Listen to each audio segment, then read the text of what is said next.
আজকে গোটা স্বাস্থ্য দপ্তর থেকে যে আবর্জনা বার হচ্ছে প্রতিদিন, সেই আবর্জনার গন্ধে, দুর্গন্ধে সারা বাংলা মানুষ অতিষ্ঠ হয়ে যাচ্ছে। ভবিষ্যৎ কি? আমরা সবাই তো খোকাবাবুদের মতন ভাগ্য নিয়ে জন্মায়নি যে দাঁত দেখাতে দুবাই যাব, কান দেখাতে আমেরিকা যাব। বিভ্রান্ত করে ভিডিও আদায় করে আজকে তৃণমূল তার দলের মন্ত্রীদেরকে ব্যবহার করছে বাজারে মানুষকে বিভ্রান্ত করার জন্য। যে আবর্জনা বার হচ্ছে প্রতিদিন,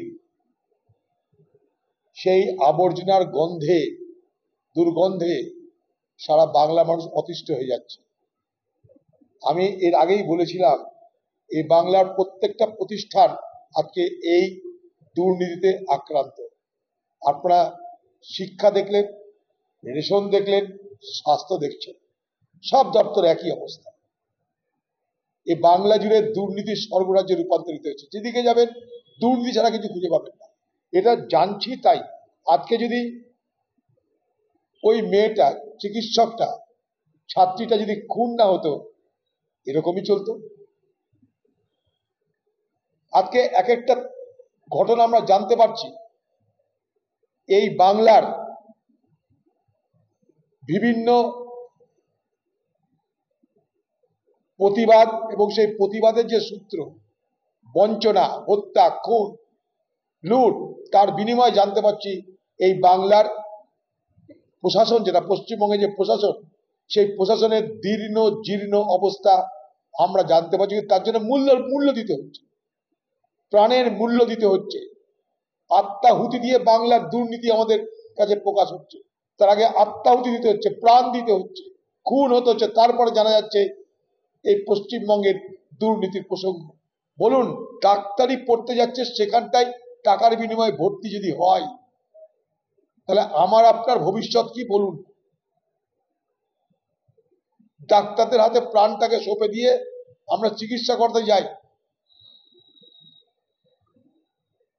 সেখানে যদি টাকা দিয়ে কেউ ভর্তি হয়, টাকা দিয়ে কেউ নম্বর পায়, টাকা দিয়ে কেউ পাস করে, তাহলে আমার আপনার ভবিষ্যৎ কি? আমরা সবাই তো খোকাবাবুদের মতন ভাগ্য নিয়ে জন্মায়নি যে দাঁত দেখাতে দুবাই যাব, কান দেখাতে আমেরিকা যাব, চোখ দেখাতে সিঙ্গাপুর যাব। আমাদেরকে তো এখানেই দেখাতে হয়। পশ্চিমবঙ্গের স্বাস্থ্যমন্ত্রী মমতা ব্যানার্জি, আপনার নির্লজ্জতা দেখে আমি অবাক হচ্ছি। একবার আপনার মনে হলো না এই পশ্চিমবঙ্গের স্বাস্থ্যমন্ত্রী হিসাবে আপনি ব্যর্থ হয়েছেন, তার জন্য ক্ষমা চাওয়া উচিত? এটা আপনার মনে হয়নি এখনো পর্যন্ত? আপনাদের নির্লজ্জতা দেখে আমি অবাক হচ্ছি। কিন্তু যারা আজকে ডাক্তারদেরকে পরামর্শ দিচ্ছেন, তাদের তো উচিত এই সরকারের স্বাস্থ্যমন্ত্রী, এই সরকারের পুলিশ মন্ত্রী একবার আন্দোলনকারী ডাক্তারদের সঙ্গে আলোচনায় বসুন। তাদের সুবিধা অসুবিধা, ভালো মন্দ, তাদের নিরাপত্তা জানিয়ে তারা অভিযোগ করছেন, সেই অভিযোগগুলো তো শোনার দরকার স্বাস্থ্যমন্ত্রীর বা মুখ্যমন্ত্রীর।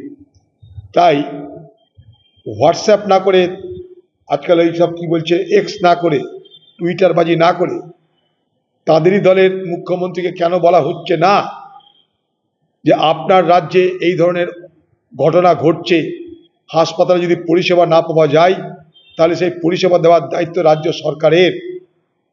রাজ্য সরকারের স্বাস্থ্যমন্ত্রী এবং বাংলার মুখ্যমন্ত্রী মমতা ব্যানার্জির উচিত সেই সমস্ত আন্দোলনকারী ডাক্তারদের, তারাও আমাদের ঘরের ছেলে মেয়ে, তাদের হতাশা, তাদের দুঃখ যন্ত্রণা, তাদের ব্যথা বেদনা সবকিছু শোনার দায়িত্ব হচ্ছে বাংলার মুখ্যমন্ত্রী তথা স্বাস্থ্যমন্ত্রীর। সেটা করতে তার এত বাধা কিসের? তিনি এত অহংকারে ভুগছেন কেন? ঘুরিয়ে ফিরিয়ে সব দোষ ডাক্তারদের ঘাড়ে চাপানোর চেষ্টা করলে বাংলার মানুষ তা মানবে না। আপনার স্বাস্থ্যসাথী কার্ড আছে, সেই স্বাস্থ্যসাথী কার্ডের মাধ্যমে প্রাইভেট নার্সিংহোমে সবাইকে টাকা দিয়ে চিকিৎসা করানোর ব্যবস্থা করুন। কারণ সব কিছু হচ্ছে আপনার জন্যে। আপনি আরও টাকা বরাদ্দ করুন স্বাস্থ্যসাথী প্রকল্পে, আপনার স্বাস্থ্যসাথী প্রকল্পে আরও টাকা বরাদ্দ করুন, যাতে গরিব মানুষ, যাদের যদি আপনার মনে হয় চিকিৎসা করার সুযোগ পাচ্ছে না, হাসপাতালের আন্দোলনের জন্য প্রাইভেট নার্সিংহোম তো খোলা আছে, প্রাইভেট হসপিটাল তো খোলা আছে, আপনার স্বাস্থ্যসাথী প্রকল্পের টাকা আরও বরাদ্দ বাড়িয়ে দিন। আপনি জ্ঞান দেবেন না আপনারা ওই এক্সে, হোয়াটসঅ্যাপে, জ্ঞান না দিয়ে সেই সমস্ত আন্দোলনকারীদের সঙ্গে এ বাংলার খোকা বাবু যিনি লেকচার মারছেন একবার কি দেখা করার প্রয়োজন মনে করেছেন? ভয় দেখিয়ে বিভ্রান্ত করে ভিডিও আদায় করে আজকে তৃণমূল তার দলের মন্ত্রীদেরকে ব্যবহার করছে বাজারে মানুষকে বিভ্রান্ত করার জন্যে। সারা বাংলায় আজ নারীরা বিপন্ন, নারীদের ইজ্জত আজকে বিপন্ন, নারীদের সুরক্ষা বিপন্ন। তাই সারা বাংলার মানুষ আজকে আন্দোলনে সামিল হয়েছে। এত আন্দোলন, এত প্রতিবাদ, এত প্রতিশ্রুতি, এত আইন করে ফাঁসির গল্প হচ্ছে, কিন্তু নারী নির্যাতন, নারী ধর্ষণ, নারী পাচার, নারী অপহরণ কমছে না কেন? উত্তর কে দেবে? বাংলার মুখ্যমন্ত্রীকে উত্তর দিতে হবে। তাই এই আন্দোলনে আমরা প্রতিদিন সমর্থন করছি। সেই আন্দোলনে সক্রিয় হোক, দূর থেকে সমর্থন হোক।